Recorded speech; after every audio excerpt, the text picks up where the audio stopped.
नमस्कार, मैं सोनिया सिंह और स्वागत है बीट द कंपटीशन पे। तो वीडियो हर बार की तरह आपके लिए इम्पोर्टेंट है और ज़रूरत बहुत ज़्यादा है आपको इसको ठीक से समझने की। बिल्कुल, मैं यहाँ पर आज के इस वीडियो में एनसीईटी के बारे में बात करने जा रही हूँ। उससे पहले 2 महत्वपूर्ण चीज़ें आपको बता दूँ। पहली, वीडियो को की बेहतर क्वालिटी को सुनने और समझने और देखने के लिए इसको 1.5x पे करके आप देख सकते हैं। और दूसरी सबसे महत्वपूर्ण बात, इसका पीडीएफ कहाँ से मिलेगा? Beat the competition Telegram channel का डिस्क्रिप्शन बॉक्स में लिंक दिया हुआ है, वहां पर जाकर के आप डायरेक्टली डाउनलोड कर सकते हैं और हमारे टेलीग्राम चैनल से आप डायरेक्टली जुड़ सकते हैं। तो बात करने जा रहे हैं एनसीटीई के बारे में। National council for teacher education के बारे में हम डिस्कस करेंगे। एनसीईटी पिछले 15 दिन से काफी ज्यादा चर्चा में है, जब से बीटीसी बनाम बीएड का ये मुद्दा सुप्रीम कोर्ट की तरफ से कह सकते हैं कि एक फाइनल जजमेंट आया, तब से सबने एनसीईटी के बारे में कहीं न कहीं कम या ज्यादा सुना होगा। तो एनसीईटी को जान लेते हैं। और आपको ये भी ध्यान में रखना है, केंद्रीय विद्यालय का जो फेब में पेपर हुआ था, उसमें भी एनसीईआरटी से जुड़े हुए सवाल आपसे पूछे गए थे। माफ कीजिए, एनसीईटी से जुड़े हुए सवाल आपसे पूछे गए थे।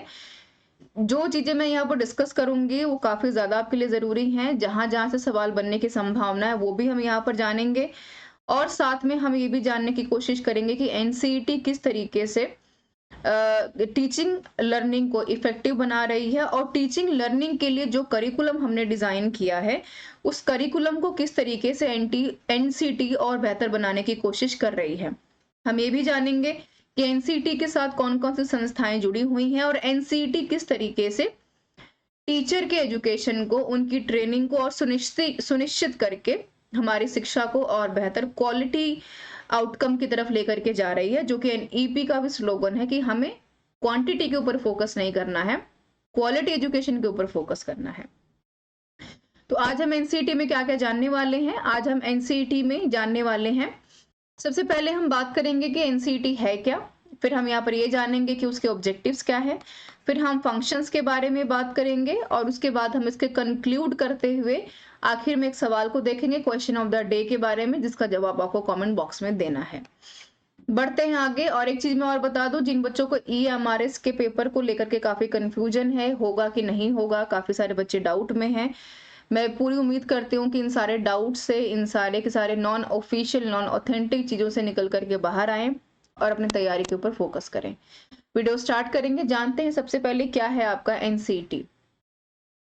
तो सबसे इंपॉर्टेंट क्या है, देखिए, जब आप शिक्षा ग्रहण करने की बात करते हैं तो शिक्षा कभी भी एक तरफा नहीं होती है।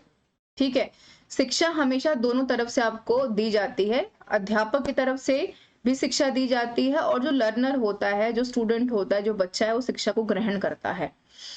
अगर कुल मिलाकर के देखा जाए तो आपकी शिक्षा बेहतर तरीके से स्टूडेंट सेंटर या लर्नर सेंटर तभी हो सकती है जब वहां पर टीचर आपको ये बताए कि बच्चे को सेंटर में किस तरीके से रखा जाए।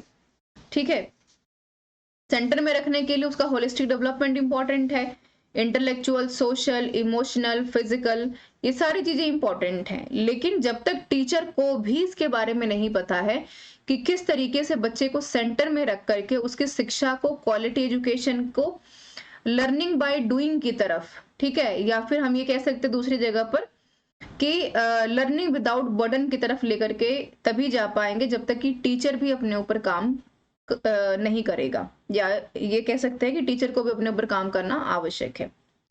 ठीक है, तो एनसीईटी कहीं ना कहीं किसके ऊपर बात करता है? एनसीईटी टीचर सेंटर्ड के बारे में बात करता है कि किस तरीके से टीचर को भी एजुकेट करना, ट्रेंड करना काफी ज्यादा इंपॉर्टेंट है। एनसीईटी के बारे में हमने थोड़ा बहुत जाना था जब हमने निष्ठा के बारे में बात की थी। ठीक है, निष्ठा पूरी दुनिया में सबसे बड़ा टीचर ट्रेनिंग सेंटर, यहाँ पर एक इंडियन गवर्नमेंट का एक इनिशिएटिव है जहां पर कुल मिलाकर के 5 लाख से भी ज्यादा स्कूलों में टीचर्स को ट्रेन किया जा रहा है आगामी आने वाली क्वालिटी एजुकेशन को देने के लिए। ठीक है, तो एनसीटी यहाँ पर सबसे पहले आपको पता होना चाहिए कि एक स्टैच्यूटरी बॉडी है जिसको हम कहते हैं कि भाई वैधानिक निकाय के रूप में काम करती है। ठीक है, गवर्नमेंट ऑफ इंडिया के अंडर काम करती है और पूरी तरीके से 17 अगस्त 1995 1995 को राष्ट्रीय शिक्षा परिषद अधिनियम, यानी national council for teacher education act 1993 में जो है अनुसरण में पूरे देश में शिक्षा की नियोजित और समन्वित विकास को प्राप्त करने और शासन करने के लिए अस्तित्व में आया। ध्यान रहे, दो चीजें हैं।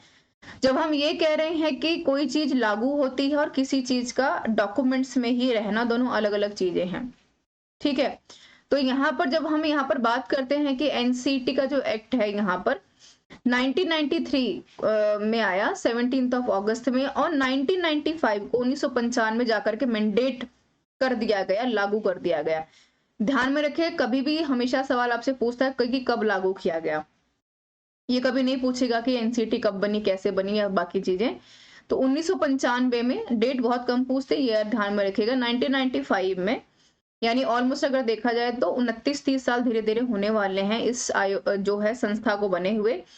और साथ में इसका कारण क्या था, हमने इसको क्यों प्लान किया, ताकि हम कोऑर्डिनेशन बिठा पाए किसके साथ, टीचर्स के एजुकेशन के साथ पूरी कंट्री में, पूरे हिंदुस्तान में, और अच्छे तरीके से रेगुलेट कर पाए, प्रॉपर सिस्टम में रह करके प्रॉपर मेंटेन कर पाए किसको, स्टैंडर्डाइजेशन ऑफ द टीचर्स को। अब इसका मतलब क्या है भाई, एक टीचर का एक स्टैंडर्ड होता है ना, कि टीचर जो है पीआरटी है, टीजीटी है, पीजीटी है, तो पीआरटी टीचर 1 से 5 तक पढ़ाएंगे, टीजीटी 6 से 8 तक पढ़ाएंगे। ठीक है, बाकी यहाँ पर जो पोस्ट ग्रेजुएट टीचर्स हैं वो यहाँ पर 10 to 12 वालों को पढ़ाते हैं, है ना। तो सबका एक स्टैंडर्डाइजेशन है, एक फिक्स क्राइटेरिया से हर एक अध्यापक जो है एलिजिबिलिटी क्राइटेरिया को पार करके आता है, तो स्टैंडर्डाइजेशन है ना, हर एक चीज का यहाँ पर स्टैंडर्डाइजेशन होता है, जिसको कौन बनाता है, एनसीटी। तो सवाल यहाँ से बन सकते हैं, यानी इस फ्रेम से हमने 2 सवाल बनाए, 1995 वाला, स्टैंडर्डाइजेशन वाला।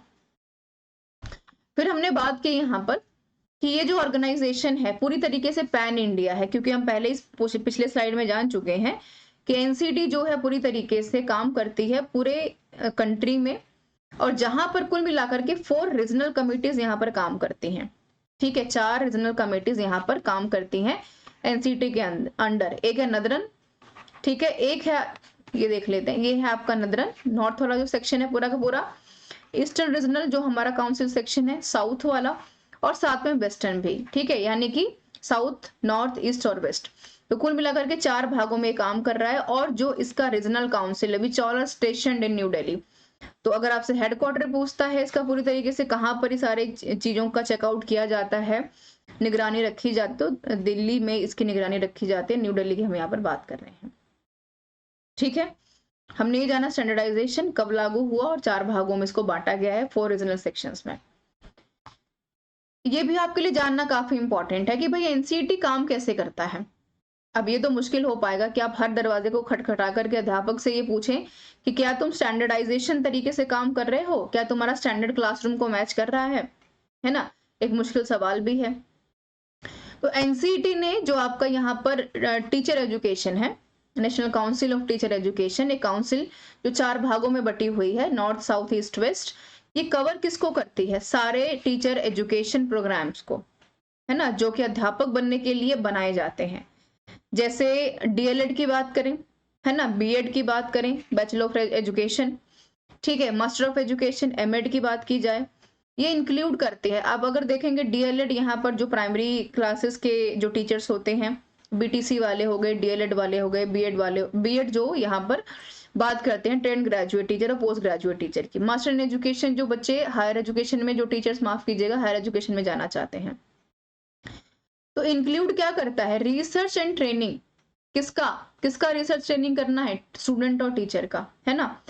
इक्विपिंग की बात हो रही है, जैसे होता है ना कि कोई भी जो सैनिक है वो अपने हथियारों के बिना अधूरा रहता है, बिल्कुल वैसे ही कोई भी जो टीचर होता है वो अपने इक्विपमेंट के बिना, उसका जो चौक है, डस्टर है, बोर्ड है, स्मार्ट बोर्ड है, उसके जो स्टूडेंट्स है, बेंच है, क्लासरूम है, स्मार्ट बोर्ड है, एक्टिविटी बोर्ड्स हैं, ये सारे उसके इक्विपमेंट्स हैं, उसके जो अपनी अपनी जो है बुनियादी चीजें हैं जो कि उसको कंप्लीट करती हैं, है ना।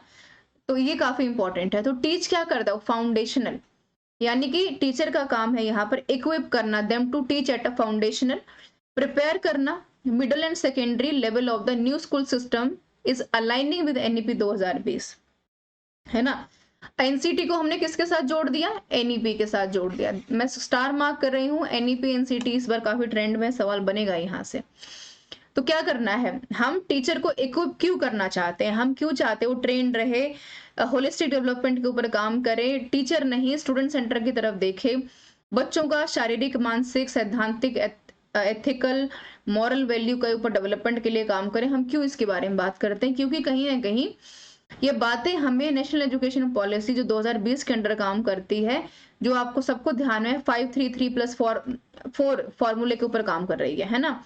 यानी कि हमें बेसिक जो बच्चे का फाउंडेशन है, जो उसकी बेसिक लर्निंग है, जैसे बाल वाटिका की बात करें केंद्रीय विद्यालय में शुरू हुआ है अभी हाल फिलहाल में, ठीक है, तो ये सारी क्या है, फाउंडेशनल। अगर आपका फाउंडेशन ही अच्छा नहीं है, किसी घर की, किसी इमारत की अगर नींव ही अच्छी नहीं, अगर आपने ईंट पत्थर ढंग के नहीं डाले हैं, तो आप उसको कैसे प्रिपेयर कर सकते हैं आने वाले 20 साल के लिए, है ना। आप उसको किसी भी क्लास के लिए कि कोई भी यहाँ पर रहे, कोई भी यहाँ पर बूंदाबांदी हो, तूफान आए, आंधी आए, इमारतें नहीं हिलेंगी। हाउ वी कैन इंश्योर, जब उसका फाउंडेशन मजबूत होगा पीछे से, और वो कौन करेगा, कंस्ट्रक्टर। तो बिल्कुल कंस्ट्रक्ट कौन कर रहा है टीचिंग फील्ड में, टीचर कर रहे हैं। किसको कंस्ट्रक्ट कर रहे हैं, बच्चे को कंस्ट्रक्ट कर रहे हैं, ठीक है। रोल जान लेते हैं क्या है। तो सीधी सी बात है कि रोल क्या है हमारा, बच्चे के लिए हमें यहाँ पर फाउंडेशनल एजुकेशन देना, उसको प्रिपेयर करना, मिडिल और सेकेंडरी एजुकेशन को और क्वालिटी एजुकेशन की तरफ लेकर के जाना, है ना। तो रोल क्या है, रोल आपसे पूछे, इंपॉर्टेंस पूछे, नीड पूछे, घुमा फिरा के एक ही बात है, बस आपको थोड़ा सा अपने क्वेश्चन और दिए हुए जवाब को ट्विस्ट करना है। तो कहने की वेरियस नेशनल मैंडेट्स हैं, कौन कौन से, इंटीग्रेटेड टीचर एजुकेशन प्रोग्राम में हमने पहले भी जाना। आईटीईपी का फुल फॉर्म याद रखिएगा, संभावना कम है पूछे लेकिन याद रखिए, जरूरी है ना। क्या है, इंटीग्रेटेड टीचर एजुकेशन प्रोग्रामिंग की हम बात कर रहे हैं।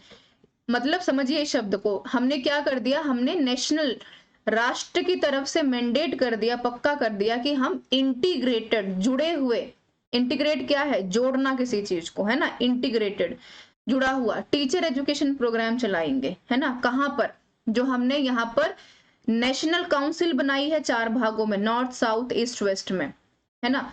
Professional standardisation of teacher, NPST को सेट करेंगे ताकि हम एनएमएम को अचीव कर पाए, नेशनल मिशन फॉर मेंटरिंग को अचीव कर पाए। मेंटरिंग किसको करेंगे, चाइल्ड को, बच्चे को, है ना।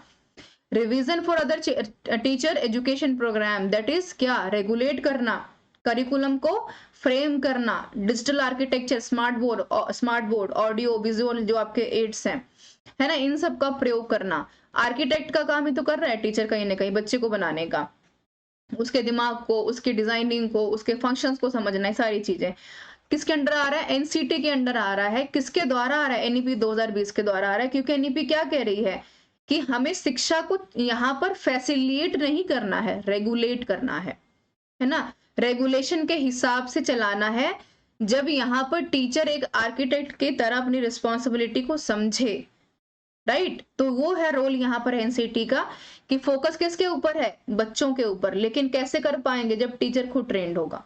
गेटिंग माय पॉइंट, आगे बढ़ते हैं। फिर हम ये कह रहे हैं कि एनसीटी यहाँ पर not only strives for the professional development, मतलब भाई प्रोफेशनल डेवलपमेंट क्या है, कि आपको बच्चे से बात कैसे करनी है, कब बोलना है, नहीं बोलना है, कितना आता है, ये सारा प्रोफेशनलिज्म है, ठीक है, जो आपको अपने काम के प्रति बांधता है, इंटीग्रेट करता है। बट एम क्या है, अचीव करना है क्वालिटी टीचर एजुकेशन को हमारी कंट्री में, देश में। यानी प्रोफेशन तो अपनी जगह है ना। उदाहरण के तौर पर देखा जाए तो एक आर्किटेक्ट भी इमारत बनाने के लिए बेसिक चीजें जानता है कि उसको ईंट सीमेंट की आवश्यकता पड़ने वाली है, लेकिन वो इमारत तब बेहतर बनती है जब उसको ये पता चल जाए कि किस क्वालिटी का काम उसको करके देना है। आजकल आपने देखा होगा कि छोटी छोटी जगहों पर भी अच्छे घर बनाए जाते हैं। कारण क्या है, क्योंकि क्वालिटी इंप्रूव हो गई है। अब हमें जो है 2 या 3 माले घरों को बनाने के लिए, या फिर छोटी जगहों पर जो है छोटे छोटे कमरे बनाने से अच्छा है कि हम क्वालिटी वर्क करें, हमें जो है स्पेस निकाल पाए कि कहाँ पर कौन सा कमरा बनाना है। बिल्कुल वैसे ही अगर किसी टीचर की क्लास में 30 बच्चे बैठे हैं, तो उसका मतलब ये नहीं है कि यहाँ पर 30 बच्चे बैठे हैं, 30 माइंडसेट्स बैठे हैं, 30 साइकोलॉजी, 30 जो है मोरालिटी डेवलपमेंट की बात करते हैं, 30 होलिस्टिक डेवलपमेंट्स की बात कर रहे हैं, इमोशनल, सोशल, इकोनॉमिक जो है उसका सिटीजनशिप की पूरी जो भावना है वो कैसे डेवलप हो सकती है, when the teacher is completely connected to home with the students, right. तो एनईपी क्या कह रहा है, एनईपी भी यही बात कर रहा है। अच्छा, एनईपी को हम बार बार क्यों जोड़ रहे हैं, क्योंकि एनईपी बिल्कुल यहाँ पर ऐसे काम कर रहा है, एक सिक्के के दो पहलू की तरह। एनसीईटी के बिना एनईपी अधूरा है और एनईपी के बिना एनसीईटी अधूरा है, ठीक है। तो एनईपी भी ये भी कह रहा है, एनईपी कह रहा है कि भाई सेवा पूर्व जो शिक्षा और सेवाकालीन शिक्षक क्षमता निर्माण पर विशेष जो है जोर देने की आवश्यकता है। आई थिंक आपको क्लियर होगा। प्री सर्विस जो आने वाले हैं, सर्विस में जो अध्यापक बनने का सपना दे रहे हैं, ठीक है। फिर कह रहे हैं कि इन सर्विस में जो है, जो काम कर रहे हैं और जो यहाँ पर भविष्य में इस काम को छोड़ने की कगार पर होंगे, तो सबसे सीखा जा सकता है ना। अब जो अध्यापक बनने वाले हैं उनको ये पता है कि आज के बच्चों की नीड क्या है, आवश्यकता क्या है, हम कैसे पढ़ना, हमको कोई कैसे पढ़ाए, है ना। जो इन सर्विस में है वो अपने एक्सपीरियंस को आने वाले अध्यापक जो प्री सर्विस में आएंगे उनके साथ अपने एक्सपीरियंसेस को शेयर कर सकता है कि अगर मुझे 2 चीजें पता है तो मैं तुम्हें 4 चीजें बता करके तुम्हारी क्वालिटी को इम्प्रूव करूंगा। और जो सर्विस को छोड़ने वाला है, जो एकदम मतलब अबाउट टू लीव के कगार पर है, वो बिल्कुल इन दोनों को बता सकता है कि आगामी आने वाले 10 सालों में तुम बच्चे के फ्यूचर को, उसके माइंडसेट को या शिक्षा को किस प्रकार समझ पा रहे हो, है ना। आगे बढ़ते हैं। ऑब्जेक्टिव्स क्या हैं, बहुत इंपॉर्टेंट है। क्या हमारा ऑब्जेक्टिव है, क्या हमारा एम है, हमारी नीड क्या है, हम क्या चाहते हैं, उद्देश्य क्या है। सबसे इंपॉर्टेंट हमारा यहाँ पर ऑब्जेक्टिव है कि एनसीईटी को हम अचीव करें, कैसे प्लान करें, है ना। प्लानिंग करनी बड़ी इंपॉर्टेंट है। आपने सब कर लिया, लेकिन मान लो भाई आपने ये सोच लिया कि दिसंबर में ये हमारा इसका पेपर होगा और पहले अटेम्प्ट में निकाल लेंगे, लेकिन यहाँ तक पहुंचने के लिए प्लानिंग इंपॉर्टेंट है ना। वो प्लानिंग कैसे करेंगे आप, वो प्लानिंग आप तभी कर पाएंगे जब तक कि आप ये नहीं खुद के लिए तय कर पाएंगे कि इस प्लानिंग में आपको पढ़ना क्या है, क्या नहीं पढ़ना है, कहाँ से पढ़ना है, क्यों पढ़ना है, कितना पढ़ना है, उसको हम कह रहे हैं प्लानिंग। फिर कोऑर्डिनेशन कहाँ कैसे करेंगे, किताबों के साथ। तो कोऑर्डिनेशन कौन करेगा, टीचर, किसके साथ, स्टूडेंट्स के साथ, कहाँ, क्लासरूम में।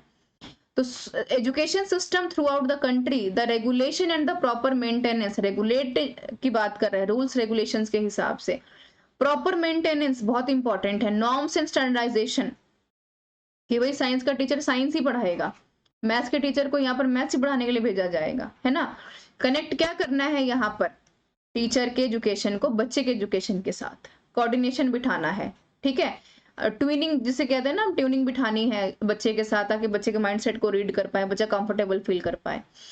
फिर हम कहते हैं कि एनसीटी क्या मैंडेट करता है कि भाई एक ब्रॉड कवर करना है चीजों को, ब्रॉड लेवल पर। हमने कहा ना कि काउंसिल है, national council of teacher education, 4 जो काउंसिल है, नॉर्थ, साउथ, ईस्ट, वेस्ट, ठीक है। Broad covers to whole gamut of the teacher education programmes including research and training, यानी टीचर को हमने पूरी तरीके से, ब्रॉड तरीके से अंडरस्टैंड करके उसकी रिसर्च को, उसकी ट्रेनिंग को, उसके जो है इक्विपिंग चीजों को हमें परफेक्ट बनाना है, ताकि हम प्री प्राइमरी, सेकेंडरी से लेकर के सीनियर सेकेंडरी के स्टेजेस पे जाकर के बच्चे को हम क्वालिटी एजुकेशन दे पाए, है ना। ये हिंदी में है जो कि आप पढ़ पा रहे हैं। कुल मिलाकर के ऑब्जेक्टिव में मानदंडों के ऊपर काम करने की बात कही गई है। फंक्शंस को अगर देखेंगे, दूसरी जो हमारा नेक्स्ट पॉइंट है, फंक्शन हमें ये कह रहा है कि भाई जो काउंसिल में, national council of teacher education में जो काउंसिल की तरफ से आपको स्टेप्स दिए गए हैं, प्लानिंग का, कोऑर्डिनेशन का, उन सबको हमें मेंटेन करके आगे लेकर के बढ़ना है, परफॉर्म करना है ना। आपने प्लानिंग कर ली, सारा कुछ, दिसंबर में पेपर होना, लेकिन आप परफॉर्म ही नहीं कर पाए पेपर में जाकर के, है ना, तो कैसे हो पाएगा। फिर हमें क्या करना है, पब्लिश करना है, क्या, रिजल्ट्स को सर्वे करना है। जो हम स्टडीज कर रहे हैं, हम ये चेक करेंगे कि जो हमने काउंसिल बनाई है नॉर्थ, साउथ, ईस्ट, वेस्ट में, वहां पर क्या रिजल्ट्स निकल के बाहर आ रहे हैं। ऐसा तो नहीं है कि यहाँ पर 30 बच्चे क्लास में तो 28 फेल हो रहे हैं, सिर्फ 2 ही पास हो रहे हैं, तो क्या कारण है उसके, है ना। फिर हम ये भी कह रहे हैं कि इस फंक्शन में एनसीटी रिकमेंडेशन लेती है, कहाँ से, जो केंद्र सरकारों से, यहाँ पर देख पाएंगे, राज्य सरकारों से, यूनिवर्सिटी से, यूनिवर्सिटी ग्रांट कमीशन से, जो हायर लेवल पर काम कर रही है ना, क्योंकि वहां पे तो टीचर ही काम कर रहे हैं, स्कूलों में बीएड करके पढ़ा रहे हैं, यूनिवर्सिटीज में एमएड करके पढ़ा रहे हैं, है ना। तो वहां पर भी प्लानिंग इंपॉर्टेंट है। प्लानिंग सिर्फ एक ही फील्ड में आवश्यक नहीं है, प्लानिंग हर लेवल पर इंपॉर्टेंट है। कोऑर्डिनेशन की बात कर रहे हैं कि कोऑर्डिनेशन बनाए तो कि साउथ का जो है ईस्ट में, ईस्ट का वेस्ट में, वेस्ट का साउथ में, है ना। यहाँ पर कोऑर्डिनेशन तो बने, मॉनिटरिंग तो करें कि अगर आपको हमने इक्विप कर दिया, स्मार्ट बोर्ड दे दिया, चौक दे दिया, डस्टर दे दिया, बोर्ड दे दिया, ग्रीन बोर्ड दे दिया, स्मार्ट बोर्ड दे दिया, आपको सब कुछ दे दिया, आपको इक्विप कर दिया। तो यहाँ पर मॉनिटरिंग कोई कर रहा है कि इतने करोड़ों रुपए खर्च करने के बाद इंफ्रा के ऊपर क्या निकल के बाहर आ रहा है, बच्चे का फ्यूचर कहाँ जा रहा है। Lay down guidelines in respect of minimum qualification, ये तो इंपॉर्टेंट है ही ना कि कम से कम टीचर कितनी क्वालिफिकेशन हो कि वो बच्चे को पढ़ा ले जाए। हम ये नहीं कह रहे कि 1 से 5वीं तक पढ़ाने के लिए हमें यहाँ पर पीएचडी की आवश्यकता है किसी टीचर की, लेकिन इतनी यहाँ पर क्षमता हो अध्यापक की कि यहाँ पर 1 से 5वीं तक के बच्चे को क्वालिटी एजुकेशन दे पाए, और अध्यापक के पास एम्प्लॉय बनने के लिए किसी भी सरकारी या प्राइवेट स्कूल में एक मिनिमम क्वालिफिकेशन क्राइटेरिया हमारा तय कर लिया गया कि भाई बीएड हो, सीटेट क्वालिफाइड हो, तभी आप अध्यापक बन सकते हैं। ठीक है, हिंदी में आप पढ़ पाएंगे कि संस्थानों में शिक्षक के रूप में नियोजित होने वाले किसी व्यक्ति के लिए न्यूनतम योग्यता के संबंध में दिशा निर्देश निर्धारित करना है। आगे हम बात करेंगे फंक्शन में नॉर्म्स, फिर से वही बात आ गई, नॉर्म्स, रूल्स एंड रेगुलेशंस के बारे में। मिनिमम क्राइटेरिया सेट करना बड़ा इंपॉर्टेंट है कि भाई पीआरटी का टीचर अगर बनना है तो आपका यहाँ पर क्या हो, बीटीसी हो, डीएलएड हो, जैसे कि सुप्रीम कोर्ट ने अब खारिज कर दिया है कि अब पीआरटी में बीएड वाले अप्लाई नहीं कर सकते, है ना। तो क्या है, ये सेट कर दिया क्योंकि यहाँ पर जो भी अमेंडमेंट निकल के आए हैं उसमें सुप्रीम कोर्ट का कहना है कि बीएड वाले जो बच्चे हैं यहाँ पर, माफ कीजिए, बीएड वाले जो कैंडिडेट्स हैं यहाँ पर वो इतने क्षमतावान नहीं है कि छोटे बच्चों को बढ़ा पाए, उनके लिए अलग से ट्रेनिंग की आवश्यकता है जो यहाँ पर डीएलएड और बीटीसी वाले करते हैं, है ना। तो क्या ये उदाहरण में क्यों दे रहे हैं, ताकि क्राइटेरिया सेट करने की बात की जा रही है यहाँ पर एनसीटी के द्वारा। ठीक है, फिर यहाँ पर ये भी कह रहे हैं कि starting a new course of training and for providing the physical and the instructional facilities. ठीक है, और क्या करना है, पैटर्न और स्टाफ क्वालिफिकेशन की बात की जा रही है कि स्कूलों में जो अध्यापक अपॉइंट किए जा रहे हैं उनका क्या क्वालिफिकेशन है ना। और फिर हम ये भी कह रहे हैं कि क्राइटेरिया जो है एडमिशन के लिए, एग्जामिनेशंस के लिए, स्कीम्स के लिए, कोर्सेज के लिए, ट्रेनिंग के लिए, वो भी कौन तय करता है, एनसीटी, है ना। जैसे कि हमने पढ़ा पूरे जजमेंट में सुप्रीम कोर्ट बीटीसी बनाम बीएड में कि एनसीटी से आउटपुट मांगा गया था, हालांकि एनसीटी से बहुत हद तक सेटिस्फाई नहीं थी, लेकिन क्योंकि माननीय सुप्रीम कोर्ट का आदेश था तो उसको हम खारिज नहीं कर सकते। ठीक है, कि यहाँ पर क्या है, शिक्षक योग्यता, परीक्षाओं में प्रवेश के मानदंड और पाठ्यक्रमों या प्रशिक्षण की योजनाओं के लिए परीक्षाओं के संबंध में मानक निर्धारित करना किसका काम है, एनसीटी का। ठीक है, फिर हम ये भी कह रहे हैं कि जो भी आप ट्यूशन फीस, आपने कई बार देखा होगा कि आपके जो बच्चे हैं या अगर जो स्कूलों में जो बच्चे पढ़ रहे हैं, जब उनकी फीस स्लिप आती है तो उस पर बकायदा लिखा होता है ट्यूशन फी, ये फी, वो टैक्स, ये टैक्स, है ना। तो कौन चार्जेबल है यहाँ पर, आपका एनसीटी वो फिक्स करता है ना। और क्या है, यहाँ पर हम बात किसकी कर रहे हैं कि अलग अलग एरियाज में टीचर जो काम कर रहे हैं, इनोवेशन की तरफ, रिसर्च की तरफ, उनका क्या आउटपुट है, जो यूनिवर्सिटीज में टीचर्स काम कर रहे हैं। एग्जामिनेशन रिव्यू के बारे में बात कर रहे हैं कि जो भी यहाँ पर नियम कानून लागू किए गए हैं काउंसिल की तरफ से, कितनी सच्चाई है, मॉनिटरिंग की जा रही है कि नहीं की जा रही है। अकाउंटेबिलिटी भी तो फिक्स करनी है कि यहाँ पर जो बातें कही गई हैं उसमें कितनी सच्चाई है, नियमों में, कानूनों में, है ना। टीचर एजुकेशन एंड आइडेंटिफाई क्या, रिकॉग्नाइज क्या करना है, institutions and setup new institutions for teacher development programming, जो जैसे हमने किसकी बात की थी, निष्ठा की।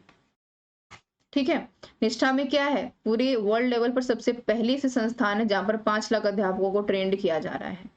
ठीक है, कमर्शलाइजेशन ऑफ अ टीचर, वही प्रोफेशनल एजुकेशन की हम बात कर रहे हैं कि उससे हट करके क्या करना है, क्वालिटी एजुकेशन की तरफ लेकर के जाना है ना। जो आप देख पा रहे हैं कि मानदंडों को, दिशा निर्देशों और मानकों को कार्यान्वयन के समय समय पर जांच और समीक्षा करना और मान्यता प्राप्त संस्था को उचित सलाह देना। उदाहरण के तौर पर निष्ठा की जो हम बात कर रहे हैं। Okay, so this is all about the whole explanation of NCET. मैंने पूरी कोशिश की है कि मैं आपको हर एक चीज से जोड़ते हुए आपको हर एक चीज के बारे में बताऊं।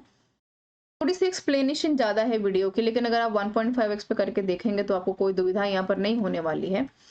अब आ जाते हैं क्वेश्चन ऑफ द डे के बारे में। सवाल आपके यहीं से बनेंगे, एम फंक्शन से, ठीक है, उससे सवाल आपसे नहीं पूछेगा एनसीटी का। ध्यान रहे, NCT for teachers, that's it, T for teachers, C for council, है ना। एक ऐसी काउंसिल बनाई गई है जहां पर टीचर्स के ट्रेनिंग की बात की जाती है, that's it. Question of the day को देख लेते हैं जिसका जवाब कमेंट बॉक्स में आपको देना है। कह रहे हैं कि आप किस तरीके से इंश्योर करेंगे, पक्का करेंगे कि participation of more students in the class, कक्षा में बहुत सारे विद्यार्थियों के पार्टिसिपेशन से, ठीक है, पार्टिसिपेशन हो, माफ कीजिएगा, कक्षा में बहुत सारे विद्यार्थियों का पार्टिसिपेशन हो, वैसे में आप कक्षा में जब पढ़ाएंगे तो किस मेथड का यूज करेंगे। स्टार मार्क करें, पेपर में सवाल देखने को मिलेगा आपको। Demonstration, discussion, recitation, role play, ठीक है। तो जो रिसीट करना है वैसे भी काफी नेगेटिव वर्ड है, ये हट जाएगा ये, ठीक है। सबसे पॉजिटिव शब्द यहाँ पर आपको फाइंड करना है। डिस्कशन से क्या है, डिस्कशन हमेशा कैसी होगी आपकी, ग्रुप में होगी, बच्चों से सवाल पूछेंगे। डेमोन्स्ट्रेशन कुछ प्रैक्टिकली करके दिखा रहा है, रोल प्लेइंग नहीं चल, लर्निंग बाय डूइंग की तरफ लेकर के जा रहा है, तो सारे बेस्ट लग रहे हैं ना। ये बताना है कि आपको सबसे बेस्ट वाला कौन सा है कि जिसमें अधिकतर बच्चे पार्टिसिपेशन कर पाए। इंतजार रहेगा आपके जवाबों का कमेंट बॉक्स में। मेरे साथ बने रहने के लिए आपका बहुत बहुत धन्यवाद। इसकी पीडीएफ मिलेगी beat the competition Telegram channel के ऊपर, जिसका कि लिंक डिस्क्रिप्शन बॉक्स में है, और यूट्यूब पे जाकर के आप बाकी सब्जेक्ट्स की तैयारी कर सकते हैं। वीडियो आपको कैसे लगी जरूर बताइएगा, और आप आगे क्या पढ़ना चाहते हैं एक बार कमेंट करके जरूर बताइएगा। उम्मीद करती हूँ कि आप सबने अपने फॉर्म भर दिए होंगे और बिना किसी नकारात्मकता सोच के जरूर अपनी तैयारी के ऊपर फोकस करें। पेपर होगा कि नहीं होगा ये एक अलग मसला है, लेकिन सबसे पहले आपकी तैयारी कितनी है ये काफी ज्यादा सुनिश्चित करना आपको बहुत ज्यादा आवश्यक है ना। क्योंकि जो चीजें निकल के बाहर आ रही हैं कि भाई पेपर होगा, पेपर नहीं होगा, वो सारी एक अलग चीजें हैं। लेकिन यदि पेपर होता है तो क्या आप तैयार हैं, क्योंकि हमारे पास पढ़ने के अलावा कोई दूसरा विकल्प नहीं है। अगर विकल्प है या तो आप छोड़ दीजिए या तो मेहनत करते रहिए, और जो लोग मेहनत कर रहे हैं, लगे हुए हैं, उनका सिलेक्शन होना, उनकी सीट्स पक्की होना, कुछ न कुछ बेहतर होते रहना उनके लिए एक बेहतर संदेश है, एक बेहतर भविष्य के लिए। तो this is all about the session everyone. Thank you so much for being with मी। मिलते हैं नेक्स्ट सेशन में कुछ अदर important टॉपिक के साथ। Thank you so much for being with me. Don't forget to subscribe the channel, share as well, और बाकी लोगों को भी बताइए कि यहाँ पर तैयारी जो है DSSB, EMRS, NTUG, सीनेट की हम करवा रहे हैं। Thank you so much for being with me.